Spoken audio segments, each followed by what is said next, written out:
उन्होंने कहा कि मैं 92 साल का हो गया, मैंने अभी तक कोई दवा नहीं ली, तो अब क्या दवा लूंगा, शाम को थोड़ा गरम राबड़ी खाऊंगा और मैं ठीक हो जाऊंगा। हम 100 वर्ष तक जिए और 100 वर्ष तक अधिनाम किसी भी प्रकार की दीनता ना हो, वैकल्यता ना हो। भोजन ही औषधि है, यानी हम जैसा भोजन करेंगे उसके हिसाब से ही हमारा जीवन और स्वास्थ्य ऐसा रहेगा। ये आहार ही औषधि है। भारतीय खान पान जीवन शैली कैसी है, इस देश के लोग नहीं, विश्व के लोग भी उसको अपनाने के लिए, उस पर अध्ययन करने के लिए हमारे इस देश की ओर बढ़ रहे हैं।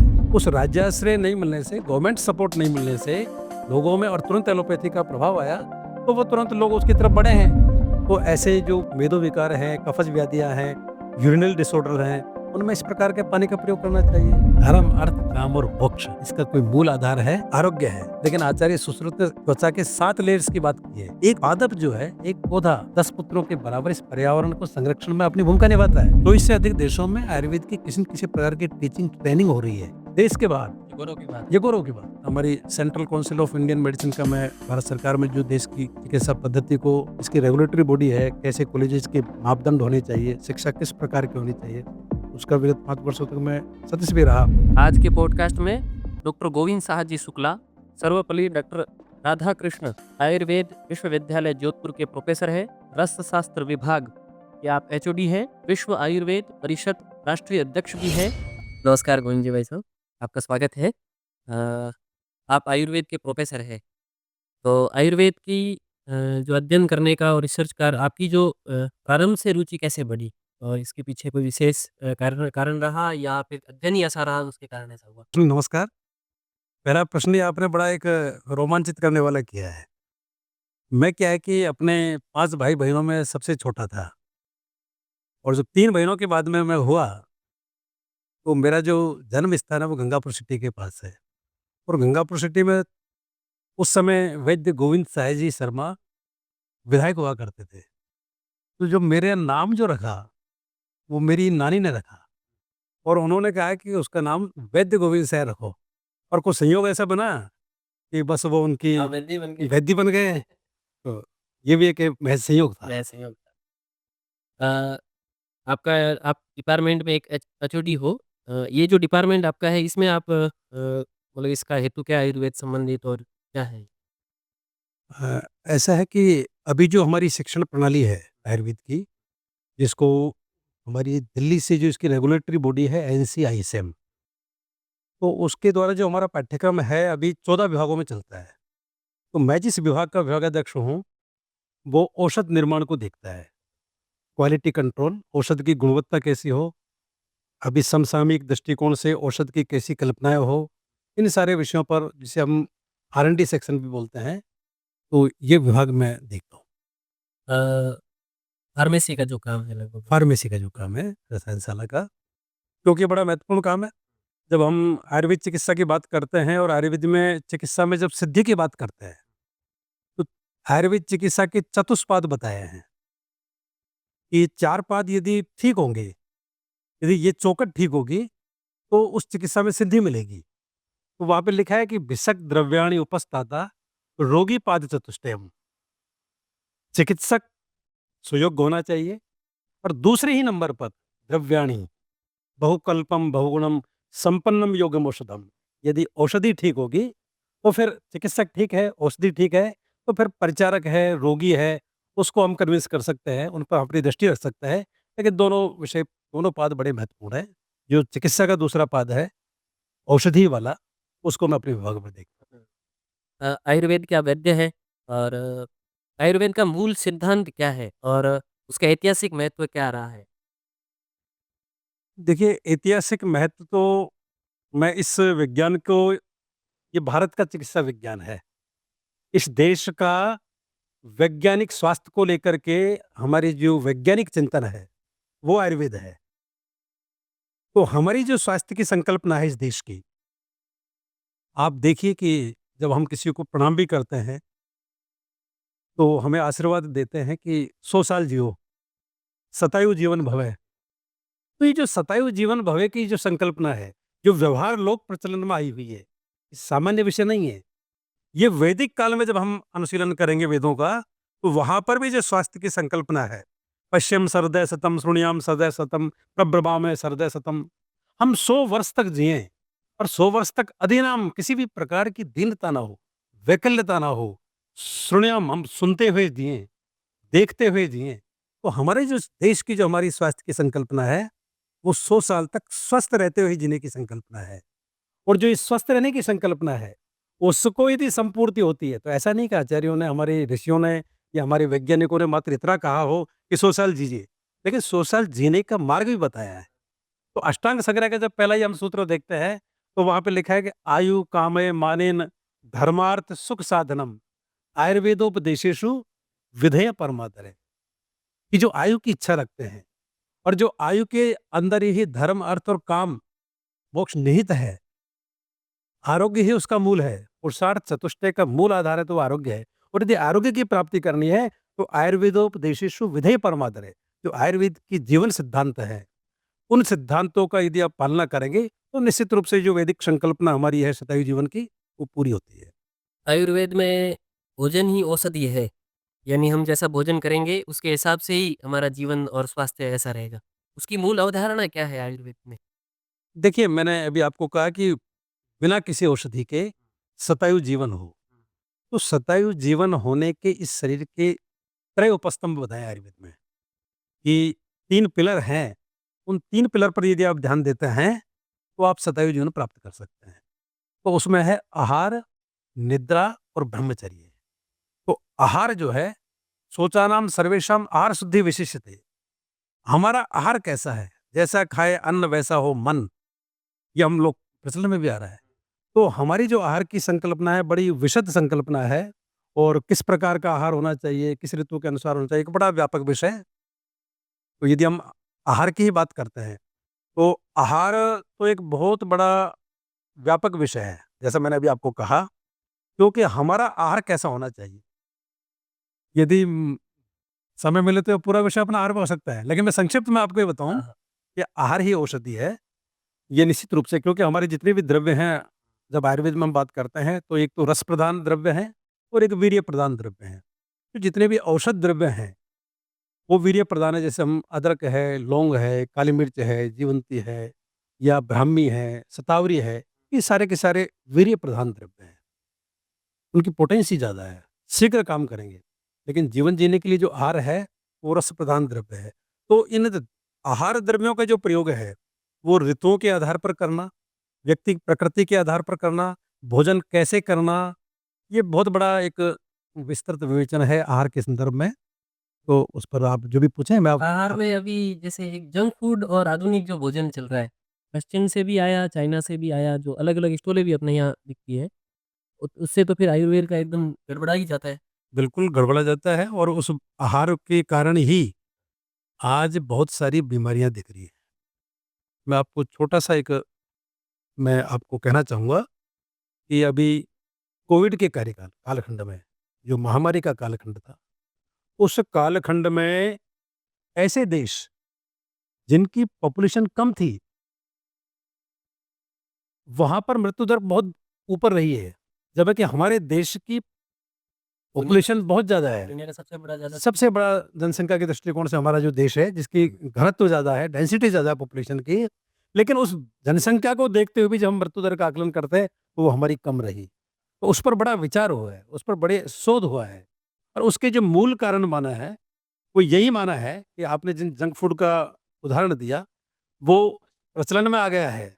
लेकिन हमारे इस देश की जो जनता है, अधिकांशतः जनता गाँव में रहती है। गाँव के रहने वाले लोगों का शहरीकरण हो रहा है। तो हमारी जो मूल विषय उसमें देखने को मिला कि हमारे व्यवहार में ये डिब्बाबंद खाना व्यवहार में नहीं है। हम हमारे सुबह का नाश्ता करेंगे, शाम को यदि हमने कुछ बनाया, राबड़ी बनाया का जब प्रचलन है, तो उसका सुबह हम अल्पाहार करेंगे। दोपहर का भोजन दोपहर को बनेगा, शाम का भोजन शाम को बनेगा। तो हमारे जो जीवन व्यवहार में, इस देश में, वो ताज़ा खाने का प्रावधान है और ऐसा ही हमारे व्यवहार में है।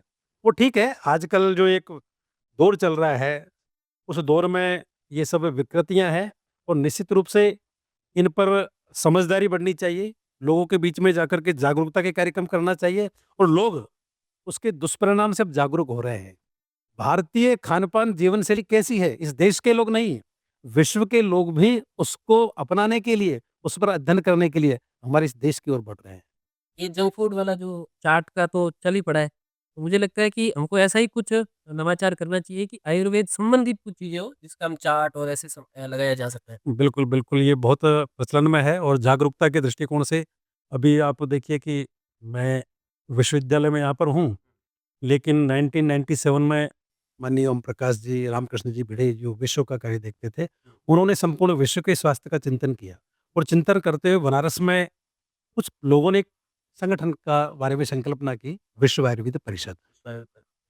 तो विश्व आयुर्वेद परिषद का जो हमारा ध्येय है, कोई संघर्ष करना ध्येय नहीं है। हमारा सिर्फ ध्येय ये है कि इस आयुर्वेद जो इस देश की मौलिक चिकित्सा पद्धति है, जो शतायु जीवन देने वाली पद्धति है, जो सैकड़ों वर्षों के कालखंड में, गुलामी की दास्ता के कालखंड में, जहाँ पर कई बार कहा गया है कि इसके प्रमाणीकरण क्या है, जिसको जो स्खलन हुआ इस चिकित्सा पद्धति का, उस चिकित्सा पद्धति के वैभव को इस देश में ही नहीं अपितु विश्व कल्याण की भावना से, विधेयम जनसेवनम की भावना से पूरे वैश्विक दृष्टिकोण पर इसको पुनः प्रतिस्थापित करने के लिए हम कृतसंकल्प हैं। तो इसी को देखते जो आपने विषय रखा, ये बहुत महत्वपूर्ण विषय है। तो हम ये गतिविधि चलाते हैं पोषणम। तो पोषणम गतिविधि के अंदर अभी 2 वर्ष पहले भोपाल के अंदर करीब 52 रेसिपीज़ हमने वहाँ तैयार की। अभी पिछले ही 15, 16, 17 नवंबर को राष्ट्रीय आयुर्वेद संस्थान में और विश्वविद्यालय के सहयोग से वहाँ पर भी ये गतिविधि की। तो उस गतिविधि में हमने पोषणम की आयुर्वेदिक दृष्टिकोण से बच्चों के लिए चॉकलेट बहुत खाते हैं, तो हम कैसे ऐसी ब्राह्मी की, शंखपुष्पी की जो उनकी मेधा को भी बढ़ाने वाली है, उनके शरीर को भी बढ़ाने वाली है और स्वादिष्ट भी रहे, तो ऐसा उनकी चॉकलेट को निर्माण करना। किसी को अगर डायबिटिक हो गया, मधुमेह हो गया, तो वो समझता है कि मेरा खाना-पीना सब बंद और वो और गिरता हुआ चला जाता है। तो ऐसे व्यक्ति के लिए उसकी व्याधि को देखते हुए उसके निदानों का अध्ययन करते हुए, उसको रसायनपूर्ण औषधि के रूप में उसकी व्याधि का भी शमन हो और उसका शारीरिक सौष्ठव भी हो। तो ऐसा उसके लिए हमने अल्पाहार में क्या हो सकता है, भोजन में क्या हो सकता है, ऐसे अलग-अलग व्याधियों के लेकर के लगभग 60 से 70 रेसिपीज़ वहाँ पर बनाई हैं। उसको संकलन करके और हमारा प्रयास रहेगा कि जनसामान्य में जाएँ और लोग उनका निर्माण करें, उपयोग में लाएँ। अद्भुत नवाचार है ये तो जो आज के जो युग के अनुसार, आधुनिक युग के अनुसार ये नवाचार हो रहे हैं। भारत के अंदर गाय जो है वो माता के रूप में दर्जा दिया गया है। तो उससे निर्माण होने वाला पंचगव्य आयुर्वेद में विशेष स्थान रखता है। ऐसा भी सुनने में आता है कि कैंसर जैसे जो दुष्कर रोग है, उसका भी निदान अगर उसका खान-पान में उपयोग किया जाए तो हो जाए। अवधारणाएँ क्या रही? इसका कारण क्या रहा? बिल्कुल क्या है कि जो देसी गाय है, वो बिल्कुल इस पर साइंटिफिक काम भी हुआ है और ये जो पंचगव्य का प्रयोग है, ये पंचगव्य का प्रयोग इस शरीर में हमारे रसायन का काम भी करता है, इन्फेक्शन को भी दूर करता है और निश्चित रूप से वो अमृत है। इसीलिए गाओ विश्वस्य मातरः है, विश्व की माँ है गाय। जो बीच में प्रचलन में विदेशी गायें आई है, उन तो जितनी भी गायें हैं, दूध की वृद्धि होती है, लेकिन मेरा मानना है और उनके दुष्परिणाम भी देखे हैं, जिन लोगों ने उनका प्रयोग किया उसके दुष्परिणाम मिले हैं। तो वो एक सफ़ेद पदार्थ हो सकता है, जिसको हम दूध कहते हैं, जिसके परिणाम दूध से हम चाहते हैं, उस दूध से नहीं आ सकते हैं। और निश्चित रूप से देशी गाय के प्रयोग से स्वास्थ्य संरक्षण की दृष्टि से वो अमृत है देशी गाय का दूध।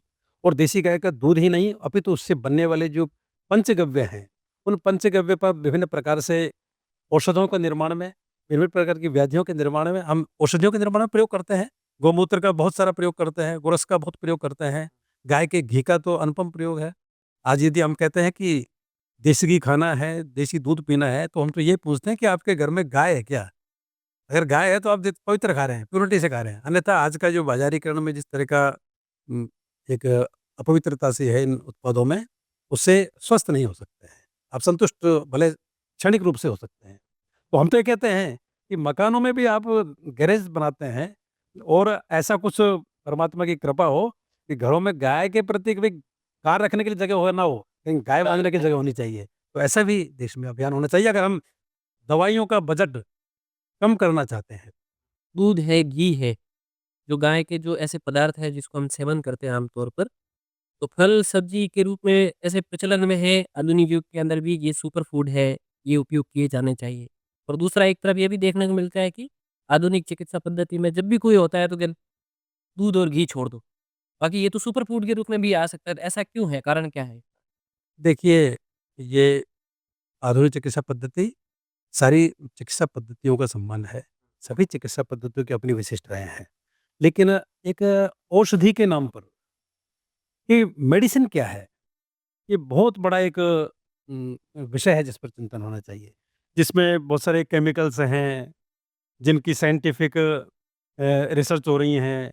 मतलब औषधि का नाम से एक ऐसा लोगों का माइंडसेट कर दिया कि औषधि तो ये जब तक बहुत बड़ी लैब से निकल कर के नहीं आएगी, तब इसको औषधि माना ही नहीं होगा। या कोई सर्टिफिकेट नहीं। सर्टिफ़िकेट नहीं मिल जाएगा, तो वो औषधि होगी। मैं कहता हूँ कि औषधियाँ तो हम आयुर्वेद की जब बात करते हैं, तो गर्म पानी भी एक बहुत बेहतर औषधि है। अष्टमेनांसे शेण चतुर्थी नर्तकेन वा अथवा क्वथने नैव पीतम उष्णोदकम निशि श्लेष्म आम्वात मेदोग्नम वस्ति शोधन दीपनम बहुत बड़ा मैदान है। अब गर्म पानी अब मैं कहता हूँ कि शाम को दूध लेकर के आप 60 रुपए किलो का दूध लीजिए और उस दूध की कोई गारंटी नहीं है कि वो दूध पवित्र है। लेकिन आप स्वच्छ जल को शाम को गर्म करके और ठंडा करके और रात को दूध की तरह आप 1 गिलास पीजिए, तो बहुत सारी बीमारियाँ आपके कोरोनरी ब्लॉकेज पर काम किया है। जयपुर में भी डॉक्टर साहब एक थे, उन्होंने ये बताया कि उनके पास जो रोगी आया, उन्होंने पानी का ही प्रयोग किया। तो ऐसे जो मेदोविकार हैं, कफ़ज व्याधियाँ हैं, यूरिनल डिसऑर्डर हैं, उनमें इस प्रकार के पानी का प्रयोग करना चाहिए। हमारे सुबह उठ कर के ऊष्मपान करने का विधान है। ब्राह्म मुहूर्त में उठ करके सूर्योदय से पूर्व, मलसूत्रादि से पूर्व में मुँह प्रक्षालन करके और शीतल जल का पान करें, तो वो जठराग्नि को प्रदीप्त करने वाला है, विबंध आदि व्याधियों को समाप्त करने वाला है। तो निश्चित रूप से जो ये कहना कि भई कि दूध और घी ऐसे पदार्थों को बंद करना, हम तो डायबिटिक है कोई पेशेंट, उसमें वसंत कुसुमाकर जैसे जिसमें मीठे रसों की भावनाएँ हैं। हम तो बहुत सारी व्याधियाँ ऐसी अब जैसे अब आप कहेंगे कि उसमें हम महातिक्त घृत का प्रयोग करते हैं जहाँ पर कार्डियक डिसऑर्डर्स हैं, हृदय रोग हैं, तो वहाँ पर हमारी जो घृत की संकल्पना प्रयोग करने की, हम उसको मेडिकेटेड घृत पान करवाते हैं। हम तो वमन विरेचन करवाते हैं तो उसको बढ़ाते हुए हम तो उसको 60 से 170 ग्राम और 150 ग्राम तक ही पान कराते हैं और उनमें लाभ मिलता है। बशर्ते कि वो सब चीज़ें पवित्र होनी चाहिए, शुद्ध होनी चाहिए। शुद्ध देसी गाय का। शुद्ध। क्या कारण रहा, मैं जब छोटा था वैसा हूँ बचपन में, तो हमारा जब जुकाम लगना या बुखार आना तो माँ जो तवा होता था उसी के ऊपर पानी डाल करके या उसमें हल्दी डाल करके और हमको खिलाने से वो स्वास्थ्य हमका ठीक हो जाता था। पर ये परंपरा अभी गाँव में भी खत्म हो रही है। अभी मैं इनको दिनों से देखा है, कुछ समय पहले भी गाँव में थोड़ा-सा भी बुखार आता है या सर दर्द होता है या शरीर दर्द होता है, तो एलोपैथी की दवाइयाँ या जो भी दवाइयाँ हैं, अंग्रेजी दवाइयाँ वो लेनी शुरू कर देती है। हाँ, बिल्कुल आप सही कह रहे हैं। मैंने अभी आपको बताया कि जो आयुर्वेद है, जब एलोपैथी सिस्टम नहीं था, तब भी हज़ारों वर्ष पूर्व आयुर्वेद था और लोग शतायु जीवन जीते थे। अभी 9 टू 92 वर्ष की उम्र के जयपुर में एक मेरे सत्ते पूज्य गुरुजी थे, मुझे मिले और मैंने कहा कि उनको थोड़ी हरारत थी तो मैंने कहा कि कुछ दवा ले लो, आयुर्वेदिक दवा ले लो। उन्होंने कहा कि मैं 92 साल का हो गया, मैंने अभी तक कोई दवा नहीं ली, तो अब क्या दवा लूँगा, शाम को थोड़ा गरम राबड़ी खाऊँगा और मैं ठीक हो जाऊँगा। आप देखिए कि 9 टू 2 ईयर ओल्ड जिन्होंने अपने जीवन में कभी किसी प्रकार की एलोपैथी और किसी दूसरी मेडिसिन का प्रयोग नहीं किया। तो ये जो आपने विषय रखा कि आज का जो प्रचलन है कि लोग तुरंत तो वो दवा लेने जाते हैं, हाँ। तो इसका मूल कारण ये है कि जो मैंने कहा कि हमारे देश में करीब वर्षों तक का जब एक हमारी आयुर्वेद चिकित्सा पद्धति है, मुगल आए, अंग्रेज आए, तो कहीं न कहीं उस साहित्य को नष्ट करने का प्रयास किया। ये आयुर्वेद में औषधि और औषधि से बनने वाली कल्पनाएँ, जो डिफरेंट फ़ॉर्मूलेशन है, उसका अनुपम उदाहरण है। आचार्य शीलभद्र वैद्य आप जब आप नालंदा विश्वविद्यालय की बात नालंदा। सुनते हैं, हाँ। तो वहाँ पर बख्तियार खिलजी को जब रोगग्रस्त हुआ, तो कहा कि भई ये दवा लीजिए कि मैं ये दवा नहीं लूँगा। तो वो दवा नहीं लेंगे तो उन्होंने उस दवा का डिफरेंट दूसरा फ़ॉर्मूलेशन बनाया और उन्होंने उस पुस्तक पर उसका स्प्रे किया, पुराण के ऊपर। ऊपर लेप किया और जब उसको ल पढ़ता है कि इसको पढ़िए और कुछ नहीं करना है। तो जुगुप्सा एक पद्धति है हमारे यहाँ कि अगर रोगी किसी दवा के लिए मना करता है तो उसको थोड़ा-सा उसको जीवन उसका महत्वपूर्ण है। तो ऐसी कल्पनाएँ करके उसको देने का विधान है। तो उसका स्वास्थ्य लाभ मिला, लेकिन अब उसका सांस्कृतिक चिंतन भिन्न था कि मुझे ऐसी औषधि दी है और ऐसा दिया है। तो इतिहास बताता है कि उसने नालंदा विश्वविद्यालय पर कई नरसंहार भी किया और हमारा आयुर्वेद का जो अ, साहित्य था, उसको नष्ट-विनष्ट भी किया। तो ऐसे ही इस कालखंड में जो ये नष्ट हुआ है और जो राज्याश्रय नहीं मिला है, उस राज्याश्रय नहीं मिलने से, गवर्नमेंट सपोर्ट नहीं मिलने से लोगों में और तुरंत एलोपैथी का प्रभाव आया, तो वो तुरंत लोग उसकी तरफ बढ़े हैं। लेकिन जो लोग समझदार हैं, अब आज की स्थिति ये है कि मैं आपको बता रहा हूँ कि जितना भी शिक्षित वर्ग है, वो समझदार वर्ग है, यहाँ तक कि गाँव में भी। गाँव में। वो जब डॉक्टर के पास जाता है, तो वो जब प्रिस्क्रिप्शन लिखते हैं, तो वो कहता है कि इसमें कोई एंटीबायोटिक तो नहीं है, इसमें कोई स्टेरॉइड तो नहीं है, क्योंकि उनके जो दुष्परिणाम मिले हैं, वो दुष्परिणामों के कारण अब लोग बच रहे हैं। आयुर्वेद की जो चिकित्सा पद्धति है, वो बड़ी अपना उसका बेसिक कॉन्सेप्ट है उसका, जो बेसिक फंडामेंटल है, मूल आधार है, कि चिकित्सा कैसी होनी चाहिए। तो आचार्य चरक कहते हैं कि प्रयोग है समियत व्याधिम यो अन्यो अन्यम उदीर्येत नासौ विशुद्ध है शुद्धस्तु समिद्यो न कोपियो कोपियेत। चिकित्सा वो श्रेष्ठ है, दवा वो श्रेष्ठ है, जिसका प्रयोग करने पर रोग का निराकरण तो हो, रोग का शमन तो हो, लेकिन कोई दूसरे उपद्रव नहीं होने चाहिए। यदि उपद्रव हो रहे हैं, तो आयुर्वेदिक दृष्टिकोण से वो शुद्ध चिकित्सा है ही नहीं। जबकि हम आज लोगों ने अनुभव कर रहे हैं, तो वर्षों के बाद में जो प्रचलन बढ़ा, उसके बाद में आज लोग मनोभावना ऐसी बनी है कि मैं अपने खान-पान से ठीक हूँ, मैं कुछ अपने घरेलू नुस्खों से ठीक हो जाऊँ, मैं कुछ ऐसी औषधियों को मुझे अंतिम उपचार होना चाहिए। तो लोगों में ये समझ बढ़ रही है और निश्चित रूप से समझ बढ़ रही है, तो इनके लाभ भी मिलेंगे। आयुर्वेद को लेकर के अभी एक उदाहरण बहुत अच्छे से प्रचलन में आया हुआ है। अभिनेता रहे नवजोत सिंह सिद्धू, तो उनके पत्नी जो है उनको कैंसर हो गया था और लास्ट स्टेज तक वो चले गए। और उन्होंने आयुर्वेद के ही खान-पान को देख कर के और उस कैंसर से वापिस आए। ऐसी क्या खान-पान अपनाया जाए कि जिसके कारण में व्यक्ति ऐसी स्थिति को भी पार कर सके? वो मैंने कहा ना कि हमारा जो औषध द्रव्य है वो वीर्य प्रधान औषध द्रव्य है, उनकी पोटेंसी अपनी है। तो नवजोत सिंह सिद्धू जी ने उन औषधियों का प्रयोग किया और प्रयोग करने से उनको लाभ मिला। अभी हमारे ऑन्कोलॉजिस्ट हैं अशोक जी, वो अपने उनसे जब चर्चा करते हैं, तो गोमूत्र पर, पंचगव्य पर, आयुर्वेदिक औषधियों का बड़े उनके कार्य किए हुए, उनके परिणाम देखे हुए हैं। तो निश्चित रूप से नवजोत सिंह सिद्धू ने जो उनका प्रयोग किया है, कच्ची हल्दी का प्रयोग किया है, काली मिर्च का प्रयोग किया है, लौंग का प्रयोग किया है, तो ऐसे ही तीक्ष्ण वीर्य वाले द्रव्य हैं जिनका कि कैंसर जैसी व्याधि पर उनको लाभ मिला है। अब वो मैंने तो पेशेंट को देखा नहीं, लेकिन नवजोत सिंह सिद्धू कह रहे हैं कि उसको लाभ मिला है और वो ये कह रहे हैं कि उनको भी दिया मैंने हुँ। और मेरा फैटी लिवर था, तो मैंने भी लिया है। अब फैटी लिवर पर मैंने जो अपनी लिवर फंक्शनिंग टेस्ट करवाया, एलएफटी करवाया, तो मेरी जो रिपोर्ट्स थी और ये लेने के बाद में, जो घरेलू नुस्खे लेने के बाद में मेरी रिपोर्ट आई, उसमें परिवर्तन आया है। तो नवजोत सिंह सिद्धू जी कह रहे हैं। अब उस पर कहीं से खंडन भी आता है कि नहीं, नहीं ऐसा नहीं हो सकता। तो ये चिंता का विषय है कि जो व्यक्ति मतलब प्रत्यक्ष और प्रमाण इसी पर तो हम बात करते हैं, एविडेंस बेस्ड बात करते हैं ना। तो जो व्यक्ति बार-बार कह रहा है कि मुझे लाभ मिला है, लेकिन कहीं से एक आवाज़ आती है कि नहीं, नहीं ऐसा नहीं हो सकता। तो ये नहीं हो सकता जो विषय है, ये बड़ा व्यापारीकरण का विषय है, तो इन विषयों पर सब पर चर्चा होनी चाहिए। लेकिन कुल मिलाकर के जिनसे लाभ मिलता है उस रोगी को मैंने नहीं देखा है, लेकिन उनको लाभ मिला है, तो ऐसे रोगियों पर ऐसे इन पर काम करने की आवश्यकता है। उपवास का विशेष महत्व है आयुर्वेद के अंदर और सनातन परंपरा में हर तिथि को लेकर के, भगवान को लेकर के कुछ प्राप्त करने के लिए भी उपवास किया जाता है। इसका विशेष महत्व है और आयुर्वेद में है, कारण क्या है? हाँ, आपने बहुत अच्छा प्रश्न किया कि भगवान को लेकर के भगवान से कुछ प्राप्त करने के लिए भी लिया जाता है। तो मैंने यही आपको प्रारंभ में बोला है कि धर्मार्थ काम मोक्षाणाम आरोग्यम मूलम उत्तमम। धर्म, अर्थ, काम और मोक्ष इसका कोई मूल आधार है, आरोग्य है। इसलिए आगे भी लिखा है आचार्यों ने कि सर्वमेव परित्यज्यम शरीरम अनुपालियेत तद्भावे भवानाम तद्भावे शरीरनाम। सर्वमेव परित्यज्यम शरीरम अनुपा, सब कुछ छोड़ करके अपने आरोग्य पर ध्यान दीजिए। पहला सुख निरोगी काया। तो भगवान को प्राप्त करने का तो भगवान से यदि पहला सुख जो निरोगी काया है, वो प्राप्त हो जाएगी उपवास करने से, तो सब कुछ धर्म अर्थ काम की प्राप्ति होगी। तो उपवास का अपना एक बड़ा महत्व है। उपवास में जब भोजन करते हैं तो अ, उपवास साप्ताहिक करते हैं, सप्ताह में 2 बार करते हैं, अपना-अपना एक चिंतन और विचार होता है। लेकिन उपवास करने से हमारे जो इंटेस्टाइन है, गट है, उसको एक रिलैक्स होती है। उसकी जो भोजन को पचाने की क्षमताएँ हैं, मेटाबॉलिक जो प्रक्रिया है हमारी, वो एक पुष्ट होती है। तो इसलिए उपवास का जिसको हम लंगर भी कहते हैं आयुर्वेद, हम लंगर करवाते हैं। कई बार कई व्याधियों में लंगर भी करवाते हैं।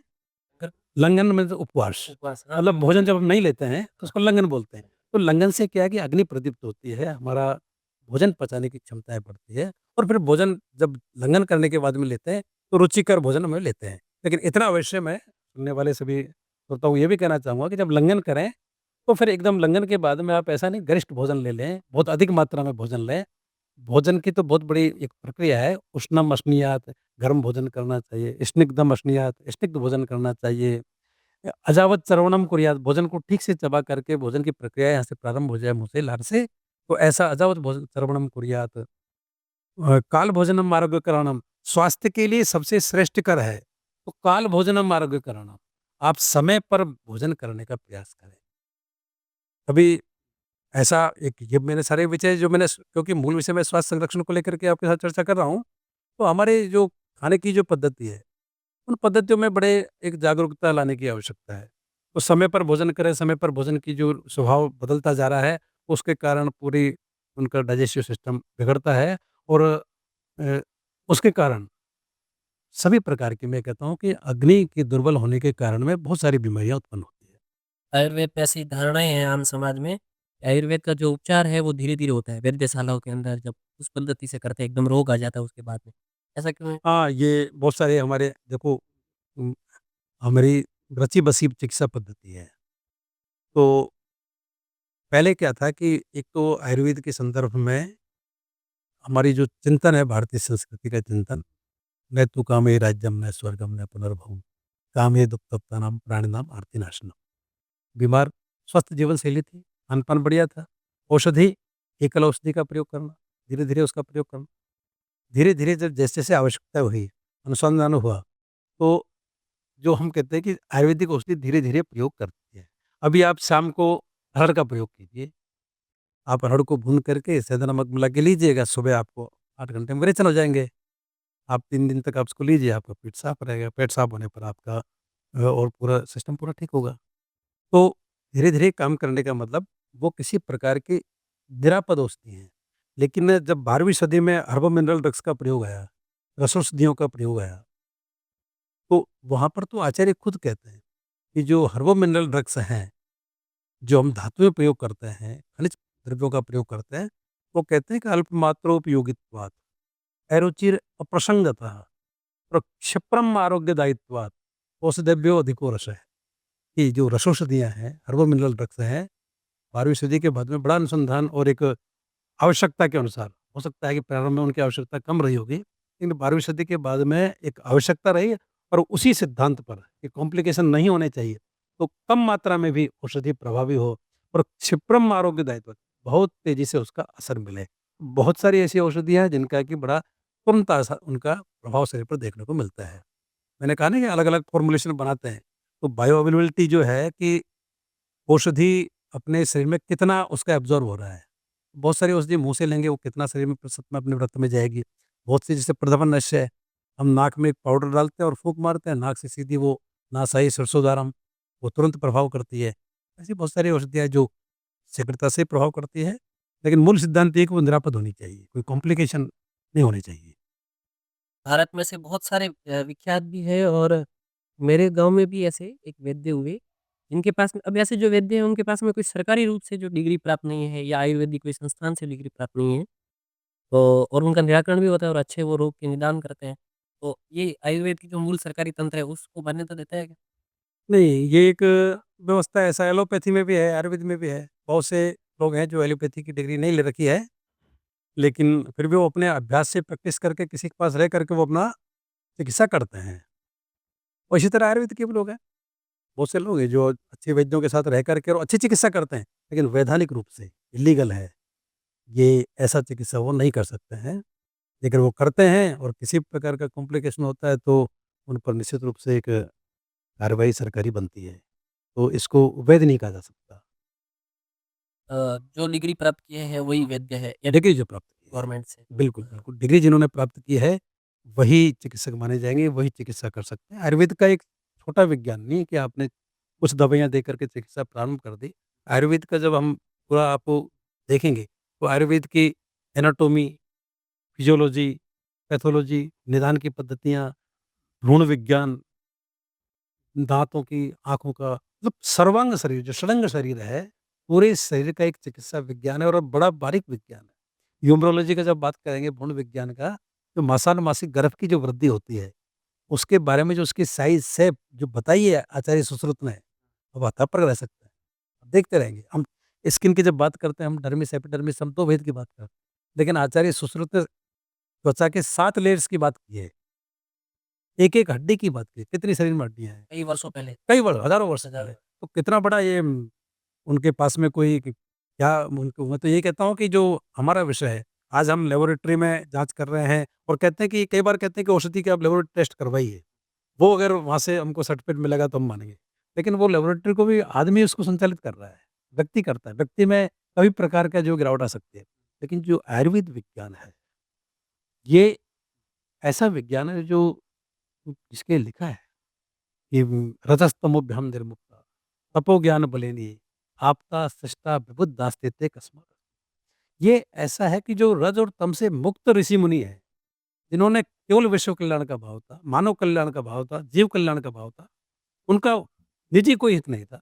ऐसे लोगों की साधना से, ऐसे लोगों की साधना से आपको जो चमत्कार लगता है, कैसे उन्होंने अध्ययन किया, ये उनकी साधना होगी। लेकिन उस अध्ययन को जो हम देखते हैं, तो हम चमक करते हैं।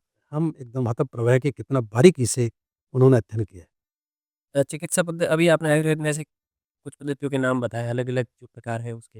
उसमें एक प्रकार ये भी है कि ध्वनि और वैदिक मंत्र जो है, उसके माध्यम से भी चिकित्सा पद्धति, ये भी आयुर्वेद में ही आता है? हाँ, ये बिल्कुल ध्वनि और मन का जो मंत्र है, मंत्रों के बारे में तो लिखते हैं, देवाधीनम जगत सर्वम मंत्राधीनस्य देवता। मंत्रों का उच्चारण है, ध्वनि है। आयुर्वेद देखिए, आज हम कहते हैं कि इंटरडिसिप्लिनरी जो बात करते हैं, कि अलग-अलग सभी तो आचार्य सुश्रुत ने बहुत पहले कहा है कि सतत अध्ययनम का आयुर्वेद का अध्ययन कैसा होना चाहिए, वैद्य कैसा होना चाहिए। वो कहते हैं कि सतत अध्ययनम वाता परतंत्रावलोकनम। उसको नियमित रूप से आयुर्वेद का अध्ययन करना चाहिए, डिस्कस करना चाहिए, अच्छे वैद्यों के साथ बैठ कर के उनसे चर्चा करनी चाहिए। और वहाँ पर ये भी लिखा है परतंत्रावलोकन, दूसरे भी जो मेडिकल सिस्टम के जो ग्रंथ हैं, परतंत्र, उनका अवलोकन करना चाहिए। यहाँ पर लिखते हैं सतत अध्ययन, लेकिन परतंत्र अवलोकन, उनको भी देखना चाहिए। तो जब आयुर्वेद की संहिताओं को देखते हैं तो उनमें संगीत का भी विषय है, उनमें दर्शन का भी विषय है। आयुर्वेद की चिकित्सा एक चिकित्सा नहीं है। हम जब चिकित्सा की बात करते हैं, रोगी को देखते हैं तो वहाँ पर हम उसका जब निदान करके और फिर उसपे त्रिविध चिकित्सा की बात करते हैं। देव व्यपाश्रय, युक्ति व्यपाश्रय और सत्वावजय। उसका मन का क्या स्तर है? उसका सोचना कैसा है? तो जो आप संगीत की बात कर रहे हैं, वो उसके मन पर भी असर डालता है और मानसिक व्याधियाँ कालांतर में शारीरिक हो जाती है और शारीरिक व्याधियाँ धीरे-धीरे उनका उपचार नहीं होता है, तो मानसिक व्याधि में वो परिवर्तित हो जाती है। ये अपना एक सिद्धांत। क्या कारण रहा कि भारत में ऐसी श्रेष्ठ चिकित्सा पद्धति है? इसे हजारों वर्षों से ऋषि मुनियों ने तपस्या करके और उस पद्धति का विकास किया, और आज यही जो भारत जो पूरी दुनिया को मार्गदर्शन दे रहा है, उसमें ये यहाँ के ही कुछ लोगों ने इस पद्धतियों का ऐसे थोड़ा अविश्वास कैसे स्थापित किया हुआ है इस। वो एकदम एलोपैथी देश, मैंने आपको कहा कि मुगलों का शासन रहा, अंग्रेज़ों का शासन रहा।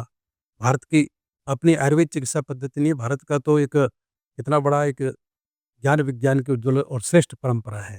चाहे आप कालगणना को देख लें, भूगोल को देख लें, स्थापत्य कला को देख लें, वास्तुशास्त्र को देख लें, वनस्पति शास्त्र को देख लें। हज़ारों वर्ष हमने पहले कहा है कि 10 कुपो समो वापि 10 वापि समो हृदय, 10 हृदयों समो पुत्रो 10 पुत्रों समेत ध्रुमः है। एक पादप जो है, एक पौधा 10 पुत्रों के बराबर इस पर्यावरण को संरक्षण में अपनी भूमिका निभाता है। 20 हाथ जितना काम करता है, उतना एक पादप करता है। अब इसकी क्या स्टडी है? क्या चिंतन रहा होगा? और आज उसी तरफ हम लौट रहे हैं कि वृक्षों को बचाइए, वनों को बचाइए। यदि वृक्ष एक काट रहे हैं, तो वहाँ पर 5 वृक्ष आप लगाइए। उस तरफ बढ़ रहे हैं। तो ये भारत का विज्ञान है और ये भारत का विज्ञान, इसीलिए तो भारत को विश्व गुरु कहा है। इसीलिए भारत को विश्व गुरु है। भारत के दुनिया की सबसे प्राचीनतम विश्वविद्यालय तक्षशिला है, नालंदा है। उनसे ऐसे ऋषियों से, वैज्ञानिकों से निकला हुआ ज्ञान है। तो ये जो शाश्वत ज्ञान है, मैं बार-बार ये कहता हूँ कि आयुर्वेद है जो शाश्वत है, ये नित्य है, समाप्त नहीं हो सकती। ये तो जीवन विज्ञान है, सृष्टि और जीवन के साथ चलने वाला विज्ञान है। तो कालखंड के प्रभाव से इसके सिद्धांतों को विस्मरण हुआ है। उनको पुनः स्मरण करना है और उसका प्रभाव ऐसा शाश्वत कि अब अपना आप लौट रहे हैं। आज मैं आपको बताऊँ कि लगभग 24 से अधिक देशों में तो इससे अधिक देशों में आयुर्वेद की किसी न किसी प्रकार की टीचिंग ट्रेनिंग हो रही है। देश के बाहर, ये गौरव की बात ये है। गौरव की बात। वो स्वीकार ऐसे नहीं करते हैं। जो वो देखा है, उन्होंने जाँचा है, उसके बाद स्वीकार 100 से अधिक देश ऐसे हैं, जिसमें किसी न किसी प्रकार से आयुर्वेदिक औषधियों का वो उपयोग ले रहे हैं। तो ये जो आप कह रहे हैं कि हम उनसे इस देश में हम भूले उनको, ये मात्र भूलना आता समसामयिक है। मैं कहता हूँ कि निश्चित रूप से आयुर्वेद के सिद्धांत इतने अखंड सिद्धांत हैं, चाहे वह स्वास्थ्य संरक्षण के हैं, चाहे विकार प्रशमन के हैं।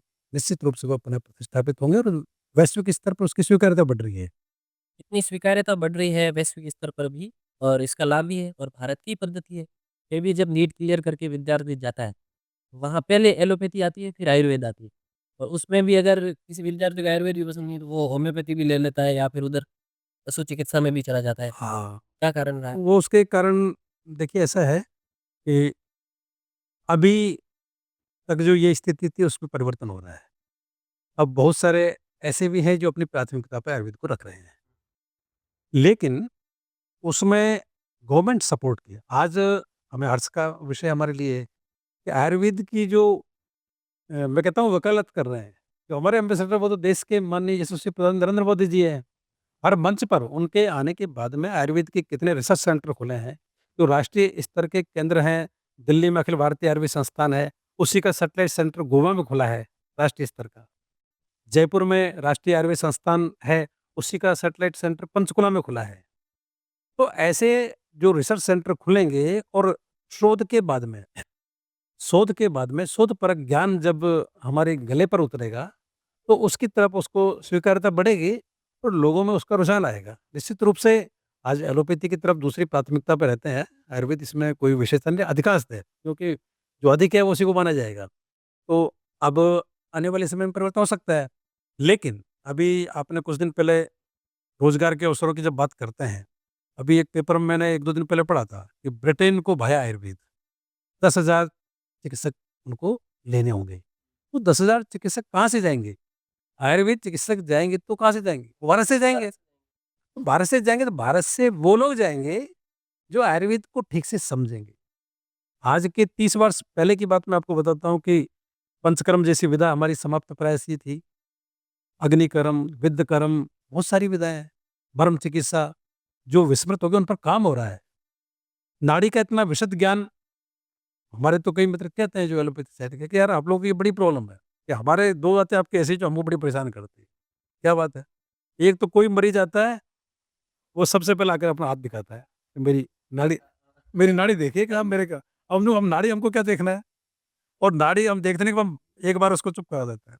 फिर जैसे ही उसको दवा लिखते हैं, खड़े होते ही फिर पूछता है कि साहब वो खाने के लिए मुझे क्या लेना है? तो ये जो हमारा मौलिकता है, नाड़ी चिकित्सा विज्ञान है, हमारी पथ्य कल्पनाएँ हैं, मौलिकता इन्हीं से ही रोगियों का इलाज हो जाता है। तो आने वाले टाइम में जो हज़ारों की संख्या में ऐसी समाचार और सूचनाएँ मिल रही है, तो इस देश से ही वो आयुर्वेद चिकित्सक जाएँगे। लेकिन बहुत बड़ा मैं क्योंकि हमारी central council of Indian medicine का मैं भारत सरकार में जो देश की चिकित्सा पद्धति को इसकी रेगुलेटरी बॉडी है, कैसे कॉलेजेस के मापदंड होने चाहिए, शिक्षा किस प्रकार की होनी चाहिए, उसका विगत 5 वर्षों तक मैं सदस्य भी रहा। तो देश भर में बहुत सारे शैक्षणिक संस्थान देखे भी हैं, उन पर काम भी किया है, पाठ्यक्रम पर भी काम किया है। अभी पाठ्यक्रम हमने पूरा परिवर्तन किया है। मौलिकता के साथ-साथ समसामयिक आज के परिप्रेक्ष्य में आयुर्वेद कैसा होना चाहिए? पूरा अभी ये पाठ्यक्रम तैयार हुए हैं तीनों वर्षों के, पीएमएस के जितने भी हमारा 5.5 साल का जो कोर्स है, उसमें कैसा हमारा अध्ययन होना चाहिए। बहुत ही अनूठा उस पर काम हुआ है। तो जो कॉलेजों के स्तर है, मैं बड़ी मुझे कहने में कोई ऐसा वो नहीं लगता है कि कॉलेजों की स्थिति जो आज क्योंकि जब किसी भी देश की शिक्षा पद्धति उसके गौरव की बात होती है और उसी से वो प्रतिष्ठित होता है। शिक्षा का जो आज का स्तर है, बड़े अधिकांशतः है, बहुत सारे कॉलेज हैं जिनमें शिक्षा का व्यापारीकरण है। आयुर्वेद के बहुत अच्छे संस्थान थे, भंवरलाल दुग्गड़ आयुर्वेद विश्वभारती सरदार शहर में थी। एक मोहता आयुर्वेद महाविद्यालय सादुलपुर था। ये बिल्कुल पूरे चैरिटी ट्रस्ट के कॉलेज थे, जहाँ पर आयुर्वेद का अध्ययन ठीक से होता है। आज जितने भी कॉलेज खुल रहे हैं, पूरी तरह से व्यापारीकरण है। कैसे रेवेन्यू को बचाया जाए, तो वहाँ पर उन कॉलेजों पर अंकुश और वहाँ पर शिक्षण, प्रशिक्षण, ट्रेनिंग प्रोग्राम्स बेहतर नहीं होंगे, जब तक चिकित्सक के अंदर हम ये चाहते हैं कि साढ़े 5 वर्ष के बाद में जब वो निकले, तो वो एक अच्छे वैद्य के रूप में निकले, अच्छे चिकित्सक के रूप में निकले। ऐसा आत्मविश्वास उसका होना चाहिए। अभी हमने भारत सरकार के माध्यम से अपना जोधपुर आईआईटी में एक प्रकल्प शुरू किया नवाचार, कि जितने भी पीजी स्कॉलर्स हैं, वो आईआईटी में जाकर के आधुनिक यंत्रों की, जिनके हमारे साथ में उपादेयता है, उनके साथ में कैसे शिक्षण प्रशिक्षण प्राप्त करें। तो वो आईआईटी जाएँगे, उनकी ट्रेनिंग होगी वहाँ पर। ट्रेनिंग होने से निश्चित रूप से उनको नॉलेज भी उनको बढ़ेगा, साथ ही उनके अंदर एक आत्मविश्वास आएगा, और आत्मविश्वास आकर के वो आयुर्वेद की तरफ ही वो एक नवाचार के साथ में, स्टार्टअप के साथ में वो काम करेंगे। विद्यार्थी जो है नीट का एग्ज़ाम भी दे रहा है और तो क्या संदेश देना चाहोगे कि वो आयुर्वेद की तरफ बढ़े, भारत की स्कूल परंपरा की ओर बढ़े? मैं सभी विद्यार्थियों को ये संदेश देना चाहूँगा कि निश्चित रूप से कोई दुविधा का विषय नहीं है। यदि आप आयुर्वेद में प्रशिक्षण लेकर के और मौलिकता के साथ में आयुर्वेद को समझते हुए आप आयुर्वेद पर काम करेंगे, तो मैं कहता हूँ कि निश्चित रूप से बहुत से ऐसे लोग हैं जिनके मैं आपको उदाहरण दे सकता हूँ। डॉक्टर तन्मय गोस्वामी हैं, जिनका मथुरा में 20 एकड़ में उनका अच्छा करीब 60 बेड का हॉस्पिटल है। उन्हीं का एक हॉस्पिटल मैत्रेय उडुपी में है। ऐसे बहुत बड़े-बड़े आयुर्वेद के चिकित्सालय हैं। अपने यहाँ पर भी आप अरुण त्यागी जी का हॉस्पिटल भी देखते हैं। लेकिन काम करने की आयुर्वेद के वैद्यों को ढूँढ रहे हैं लोग बाग। लेकिन प्रशिक्षण करके जब मैं बात करता हूँ कि राजस्थान में हम 700 और 800 की संख्या में आयुर्वेद चिकित्सक स्नातक हमारे निकल रहे हैं, तो उनके अंदर कितने चिकित्सक होंगे जिनके आत्मविश्वास के साथ में वो निकल कर के कहें कि मैं चिकित्सा आयुर्वेद करना चाह रहा हूँ। तो आप जब प्रारंभ से ही हम, अभी छोटा-सा एक विषय है। मैं अभी 2 दिन पहले आगरा था, तो वहाँ के जो नए प्रविष्ट बच्चे हैं, उनको मैं बोल के आया कि आप अपने इसमें संकल्प लीजिए कि मैं अपने इस स्नातक जो अध्ययन है इसके कालखंड में मैं 500 लोगों को उनको खान-पान की जीवन शैली बताना है। मैंने कहा ना कि आप गर्म पानी पिएँगे तो उसका परिणाम देखने को मिलेगा। तो उनको आप 500 लोगों को अपने आधुनिक तरीके से गूगल फ़ॉर्म बनाइए, उनसे संपर्क कीजिए और उनको खान-पान के लिए और हमारी जो जीवन शैली है, उसके लिए उनको तैयार कीजिए। उनके जीवन में क्या परिवर्तन आया है? उनके जीवन में जो परिवर्तन आएगा स्वास्थ्य को लेकर के, उसको जब आप देखेंगे, तो आपका आत्मविश्वास बढ़ेगा, और जब आप 5 साल बाद निकलेंगे वहाँ से, तो आप उस दिशा की ओर बढ़ेंगे। छोटा-सा प्रकल्प हमने प्रारंभ किया था, नासा ही शिरसोदारम। एक हम नस्य की प्रक्रिया करते हैं। आयुर्वेद में पंचकर्म का एक बड़ा विवेचन है, शोधन के दृष्टिकोण से और पोषण के दृष्टिकोण से। तो प्रतिमर्श नस्य, हम नाक में सरसों का तेल सुबह में लगाएँ, स्नान से पूर्व। तो हमने ये प्रयोग किया कि भई आपके जो बाथरूम में जब जाते हैं, तो साबुन भी होता है, शैम्पू भी होता है, ब्रश भी होता है, शेविंग किट भी होती है। एक छोटी बोतल के अंदर क्यों ना एक सरसों का तेल हो, और सारे काम जब नहाने के लिए जाएँ, तो उससे पहले आप थोड़ा-सा अपना तेल लें और अपने नासारंध्रों पर उस तेल को लगाएँ। आप उसको लगा के देखिए कितना उसका परिणाम मिलेगा। बहुत अच्छे परिणाम मिलेंगे। छोटे-छोटे विषय, इनसे आत्मविश्वास बढ़ता है। तो निश्चित रूप से जो आयुर्वेद को पढ़ कर के अच्छी आज आवश्यकता है, तो क्वालिटी एजुकेशन और क्वालिटी मेडिसिन, ये दोनों ही हमारे लिए चुनौतियाँ हैं।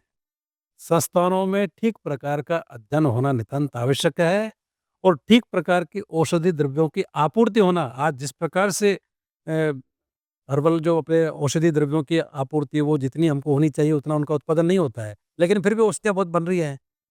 तो ये बहुत बड़ा विषय है, तो ये हमारे लिए चुनौती है।